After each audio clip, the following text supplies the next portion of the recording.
What is going on, everybody? I go by Philly Mike, and this is the Philly Talk podcast. And today we got a special guest. He's been on here before. How you doing, Dave Spadero? Mike, how are you doing, Philly? Mike, what's going on with you? I'm hanging in there. I got a tornado warning over here, but hey, we got to see some Eagles training camp. There was no rain over there, and that's pretty good, I guess. Yeah, I mean, every day is a tornado when you're in training camp, I guess I would say. I mean, as you know, I've been running around crazy today, day 2 of training camp. And, you go from, in my world, you go from like 0 to 100 miles an hour very quickly. And it was funny because I was in Nick Sirianni's office this morning and we were trying to figure out, one of the challenges for a new head coach is time management and trying to figure it all out. Like, you have so many more meetings with player availability and you've got media and you've got all the components that go into it. And so everybody's feeling it. We're all trying to get used to each other's timing and cadence. And they generally run one day into the next, and they're very long day, early mornings and long nights. And that I wouldn't have it any other way. It does get very frantic, and you have to be able to handle that. Hey, yeah, shout out to you. You handle it pretty good. Like I said, shout out to you for making time to come on here and No talk problem. some Eagles football. But yeah, so you're up there seeing it. I made a couple videos on day one, and I was starting to make about to get ready to make one for day two. But you get to see with your own eyes. Who's just standing out, especially on the offensive side of the ball. I mean, I Devonta Smith had a big catch today. He looks great. But it's so hard. I mean, it's really hard, Mike, because they don't have pads on yet. The offense, I think, was certainly behind the defense on day one. I think today the offense had a better day. But I don't know. Like running backs, how are you going to judge a running back if he's not getting tackled? Correct. How are you going to judge a wide receiver if they can't, smash you after you catch the ball? I mean, the tight ends look really good. I think Devonta's really good. Jalen Reagor had a pretty good. Actually, John Hightower's had a couple of good days. But I reserve all that because it's early in camp. I've seen a lot of training camp heroes who don't really become much of anything. So I slow it down. I feel like the defense has been playing fast. I feel like they're going after the football. After a few days of camp, Mike, you kind of know who you're going against, and you memorize their moves, and you get lulled into a false sense of security. So I will tell you that I'm going to reserve until I see preseason games, until I see joint practices, and then we'll kind of get an idea of who the best 53 players on the roster are. And then we'll do, but how good the football team is, we'll not know until we're a few games into the regular season. It's going to take a while for Jonathan Gannon to get every piece in place on defense. And it's going to take a while for Nick Sirianni and Shane Steichen to get the offense where they want it to be. Right now, the Eagles are not where they're now, and that's not a surprise. Oh yeah. A lot of moving pieces, new parts, and things of that sort. And I agree. But I heard a lot of beat writers, and I believe you tweeted out. John Hightower looked at like a little bit more energetic. This was a guy who played heavy snaps early in his rookie season and kind of fell off the tail end. It's just good to see someone like him just with the right amount of energy early in here because it's a new coaching staff, and you got to make your mark on these guys ASAP, even if it's no pads, no nothing. Yeah. Nick is an energy guy, and I guess that really puts on for him. But I do want to ask you about Jalen Reagor. There's a story just came out. Jeff McClain just tweeted it a little bit ago about him not passing his physical or conditioning test, and him being a little still on the passing. I He's guess on the field. He's on the field today. So he had a personal setback, and that I will not disclose. And he is on the field. I thought he looked pretty good today. So I'm going to look forward with him and not look back. There you go. I like that. Yeah.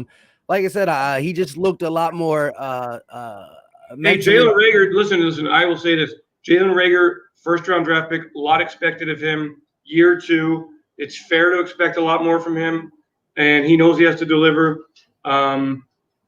I'm not going to comment on the physical part of it. That's the coach's job to do that, not me. But he has to take his game up another level. He's got to stay healthy. And I think that is the expectation for him, and that is the expectation for the Eagles of him. And anything less will be a disappointment. I agree. So JJ Arcega-Whiteside is getting some early play, mainly with Travis being out today. Greg was out yesterday. Does he look, again, no, there's training camp heroes and all that stuff, but does it look like he has a sense of urgency, knowing that this is year 3, knowing that he lacked the production, and he's really, possibly a guy on the bubble, that he has to just not only get it going, but really show that he belongs on an NFL team? Yeah, and I think JJ's a smart guy. I think he understands that he has to be urgent and he has to be good. And there's a lot of competition at wide receiver. So I don't think anything's going to be given to JJ Arcega-Whiteside. He has to be better. He's taken some reps with the ones they've been rotating through, and we'll see. Again, right now, no pads on, no tackling. We'll see when the pads go on, see how he responds. But certainly has to be physical, has to catch the 50-50 balls, has to do everything the Eagles expected him to do when they drafted him in the second round. Has not been productive his first 2 years. Not going to disagree with that. And we'll see, how he responds here, because certainly nothing will be given to him. I don't think that they're going to say, "Hey, JJ, you made the team." I think he's got to earn it. He's got to be better than he's been the last 2 years. Yeah. And speaking of Devonta Smith, who we're putting a lot on him. He's getting, when they come out to do the rookie drills, he's the first one up. That's indicating he's the guy who's the number one running the show. He did catch a 40-yard touchdown pass. I think the reporting was he beat Nelson and he split through Kavon Wallace. What type of route was it? A post route? Yeah, it was a deep route, and they tried to bracket cover him, and he ran past people, split the coverage, made a great catch. Nice throw from Jalen Hurts. And, anybody who has questions about Devonta's speed, you kind of look at it there and go, all right, well, they had somebody underneath, they had somebody over the top, and he still beat it. And Devonta's been everything as advertised. He's really polished. He is very sure-handed. He's very confident. I think that what's going to happen with him is teams are going to try to bump him. Teams are going to try to press him. I'm going to try to get physical with him. So we'll see what the Eagles do to keep him in motion, move him around, get him off that kind of press coverage, and get him into some empty space, because he is very, very dangerous when he has the football in his hands. But it was a big play at practice today. The crowd had a nice big roar. And by the way, thanks to everybody who's gone out there. It's been fun to see fans after a year of having no fans. And Devonta is at this point everything that we thought he would be. Now, just flipping over to the defensive side a little bit, I just saw a little bit before we got on here, the Eagles reached an agreement with former second-round pick in 2017, Obi Melifonwu. Now, his little brother was in this previous draft. I think he was out of Syracuse, if I'm not mistaken. I forgot exactly where he went, but he went in the third round. This is a 6'4" guy, 226 pounds, lower body injuries. But again, this is not something we're doing week one where we're bringing another injured guy in. This is all for training camp. Why not get an extra body in training camp? You can't go wrong. You know what I mean? It's up to him to see if he can leave training camp on the roster. But what is your take on, what do you know about him a little? Know that he's got a long way to go, and that there's some COVID issues with the Eagles, right? So some players are on COVID, and Rodney McLeod's on PUP, and so the Eagles need a body. He tried out, and he got the contract, and he's what they call a training camp body. So for him to become more than a training camp body, he's got to go out there and be great every day. Remains to be seen. I'm not counting on Obi to make a big breakthrough at this point. Highly drafted player. At this point, when you add somebody at this point with 90-man roster, 32 teams, you understand that this is a long shot. So he's getting a shot. He's going to get a fair look. He'll get some reps. But he's not even in the conversation as far as I'm concerned right now. Makes sense. Yeah, I know the viewers, because an Eagles sign. I go on Twitter and I got some mentions already, and they're like bang bang boom boom. So I'm like, yeah, but that name is look, it's a big name, but it's July 29th. So keep it in context. He's here because the Eagles need a body, basically, at this point. Yeah, and fully. I mean, sorry to say, like I wish the kid good luck, but the reality is he's somebody who is here to fill a role and to see what he can do when he gets called. Man, he's got to learn a whole defense. He's got to get in conditioning. He's got to get in football shape. This is not easy. This is not an easy assignment for either of those guys. I agree. And when you look over a 4 or 5 year career with only 10 tackles, something along the line wasn't going right. And it's kind of hard to have it click this late. But anyways, they said, shout out to him for getting a long shot. And hopefully his little brother does good. Looking at the Eagles team, Zach Ertz is getting more reps than Dallas Goedert in training camp the first 2 days, right? He's been more with the one team one. I mean, I don't. Again, they move players in and out. I don't really know the exact rep count. I would say it's fairly even. And Zach looks good. Got the blonde do. Got the mohawk going, and he's got a chip on his shoulder. He has not spoken to the media. He's made his stance very public. I think if Zach stays with the Eagles, they've got a loaded situation at tight end with he and Dallas and Richard Rodgers. If he moves on, then good luck to Zach Ertz, who's one of the great tight ends in history. But right now, he's a Philadelphia Eagle.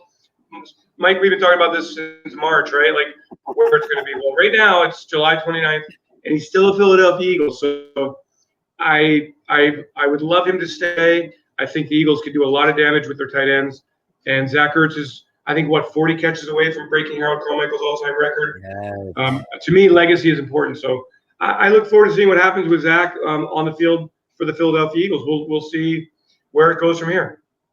Yeah, and low key, I have a long-term bet that when the year after Zach Ertz broke the Jason Witten's record, I said that he's going to pass Harold Carmichael now. So, I mean, I got a money bet on it with somebody. It's long-term, and 40 catches is very possible if he plays for the Eagles. So, it is what it is. Yeah, you got some skin in the game. You want him to be ready to go. You want him to break the record. Yeah, why not? How's the converted quarterback out of Buffalo? I believe it is Tyree Jackson. He's 6'7". I hear him making some type of, he dropped the easy one I heard today. I think one of the beat writers said, but he had a pretty good showing yesterday. How is he looking? Very impressive, and I talked to some people about him, and they're impressed with him. Big body, very athletic, catching the football, has adapted to the offense, understands it. Good early showing. Again, it is so early, but he's off to a good start. And I look, if he plays really great, to me, he's a practice squad player. I was really high on Michael Walker today. He had a couple of good days here, the receiver from Jacksonville. I think he'll push for some kind of spot, whether it's 53-man or practice squad, but he's quick, runs good routes, catches the football very, very well, fearless. Those are the kind of players who generally – what happens is they come out of the gates really fast, but to make it, you got to be great all the way through camp and in preseason games and in the 2 joint practices against New England and the Jets. But yeah, both of those players, Jackson for sure, is a good start. Hey, that's real good. That's real good. And that's why when I reached out to you earlier this week, or late last week, early this week, I forgot exactly. I was thinking, you know what? When did the pads get on? When is it more something we could talk about? Because like you said, pads are Monday though, right? I think the pads are going to go on Monday, so they'll practice tomorrow and then Saturday evening, and then they'll have Sunday off, and I think they come back with pads on Monday. But I got to double check that. I've got the training camp schedule.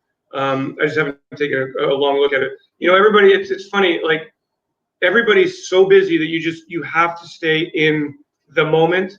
And you really don't look too far ahead. But I do think the pads go on Monday. And that's when you find out a whole lot more about the football team. This is not two-hand touch because it's been a lot more physical than I thought. It's been a lot of high tempo. Nick got right into it with 11-on-11 red zone early in practice, day 1. But the pads, as we all know, different game, different experience. And perspectives on players change a lot. Way back when, there was a running back named Lorenzo Booker who looked great, 5'11" or 5'7", $180 maybe, $185 from Miami.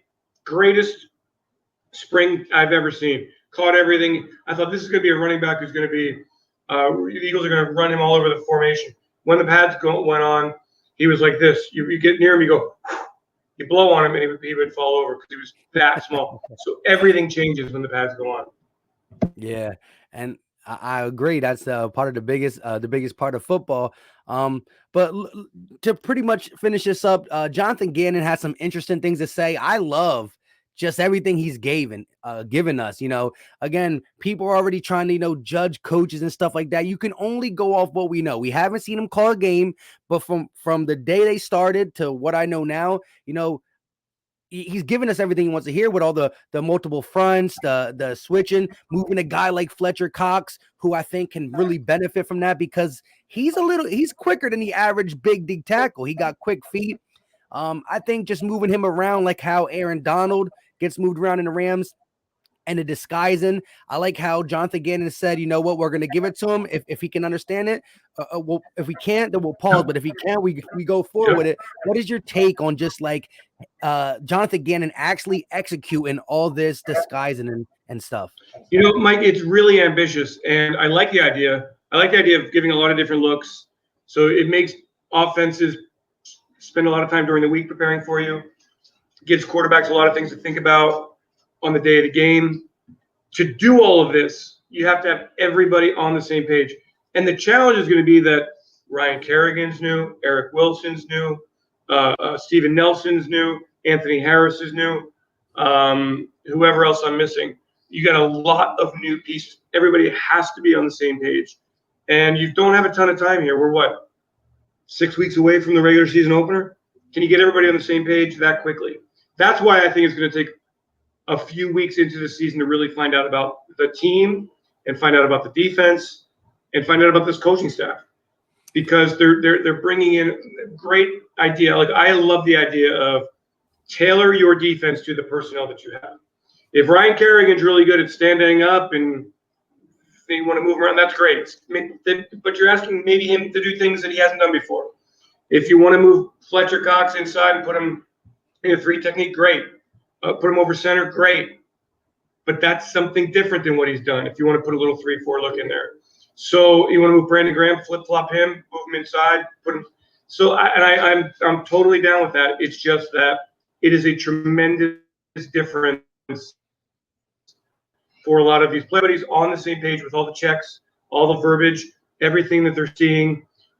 So really, like, okay, you got training camp, you've got 2 weeks of joint practices, you've got 3 preseason games, you have an extra week after that 3rd preseason game, which leads into the Atlanta game, which I think is so critical, because then you take the playbook and you scrunch it all down and you get everybody on the same page. So it really, coaches have always told me, hey, we're teachers, we're this, we're that.